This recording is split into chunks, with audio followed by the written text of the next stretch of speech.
this means some incredibly cool tech choices that you're going to get the chance to see out here. Make sure you guys smash the living crap out of that subscribe button so you guys don't miss out on basic Thunder Dragon seeing play out here. Now, this was one of the coolest things that I was so excited about out here was basic Thunder Dragon now has Insane Die. Now, you're probably like, wait, just the discard add 2 Thunder Dragon? Like, literally discard add 2 Thunder Dragons from your deck to your hand?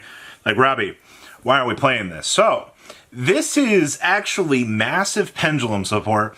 And not a lot of people have kind of caught on to this yet. I really wish they would, but 1 Thunder Dragon in hand, discard search 2. Pendulum summon both is 2 Thunder Dragon Colossus.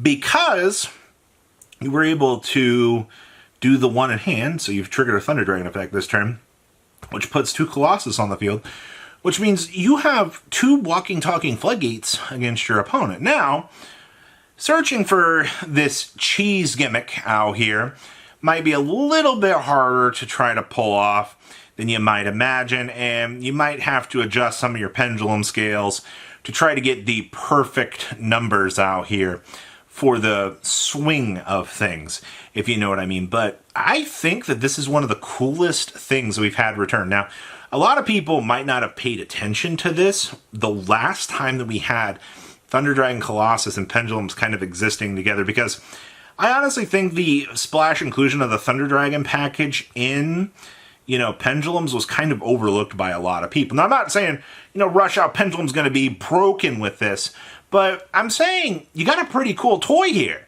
Like putting 2 Colossus on the field, if you want to overlay those Colossus into something else, you can do so. There's nothing holding you back from taking advantage of the idea of, there's more to this idea than we kind of initially thought, And I think that's kind of cool, actually. So you should give that a shot. That grass looks greener. So, a card coming back to 1. Is this truly classified as a tech choice? So, yes and no. I think right now that grass is an incredibly interesting topic of discussion across players, because you only technically have 1 grass, but then you have 3 thrust to be able to go into this. And of course, every meme response I've heard out here from the players is, oh, wow, nice grass. It'd be a real shame if you got chain shiftered on. Yeah, jokes aside out here, yes, shifter does exist.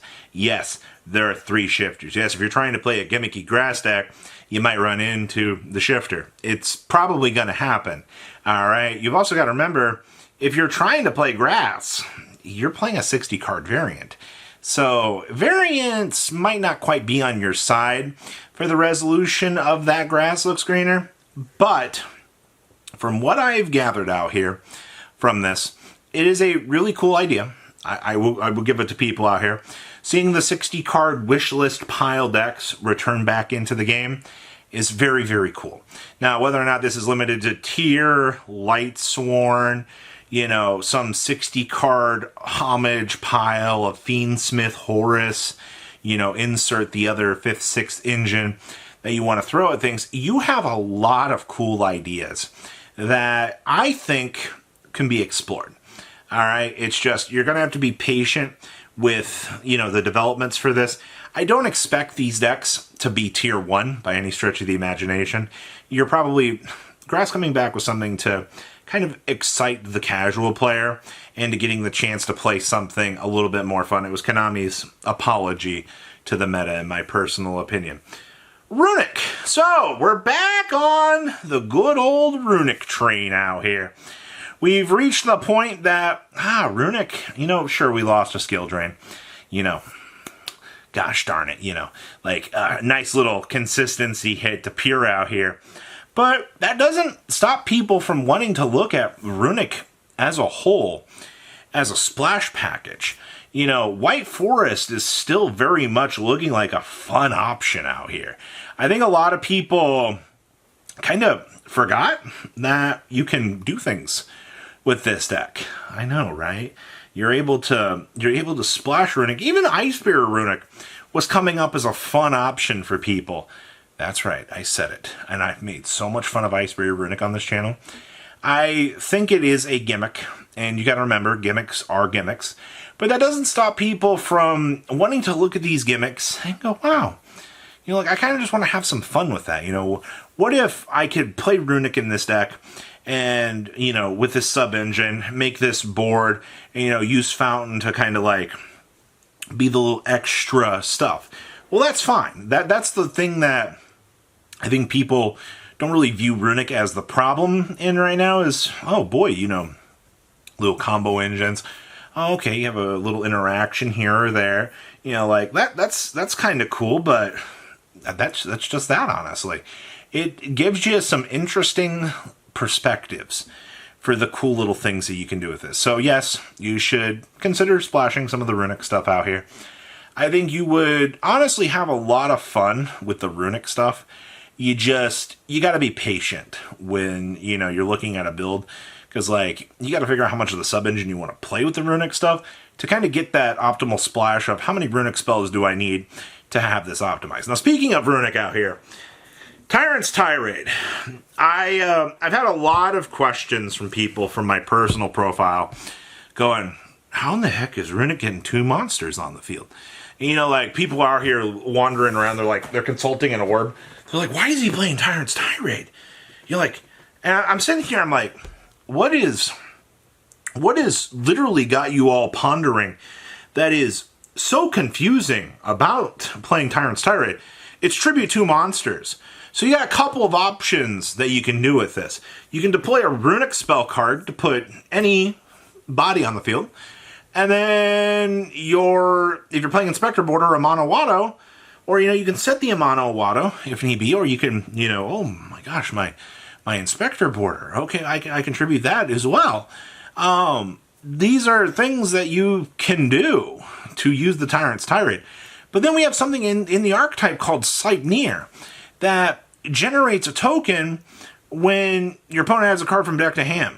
Have people just not read Sleipnir? This is a very concerning thing that I'm actually really, really worried about out here.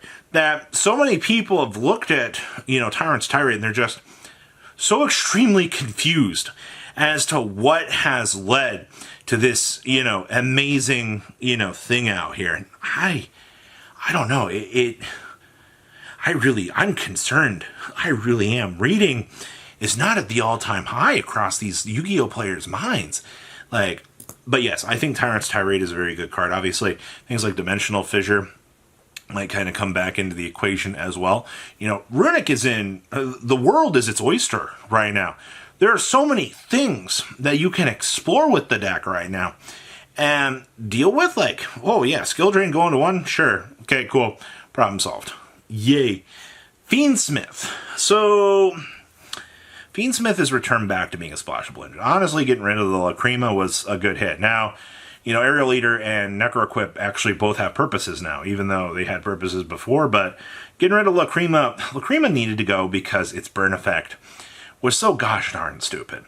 There was so much cool things that you could do with that thing.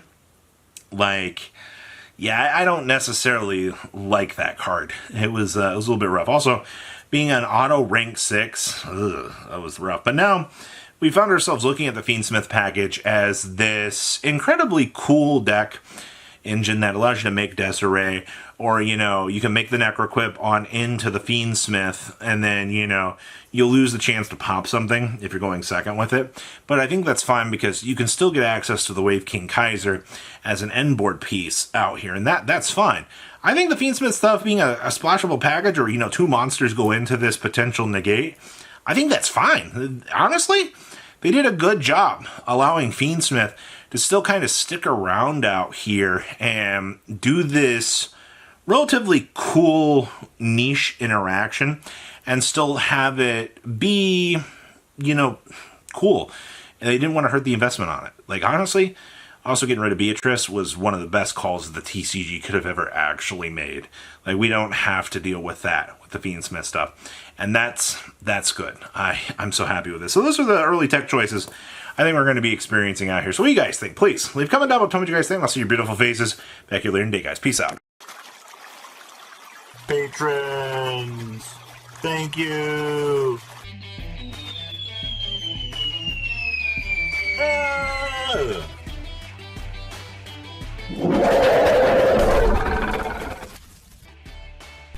Thank you so much for watching. Check out these other videos.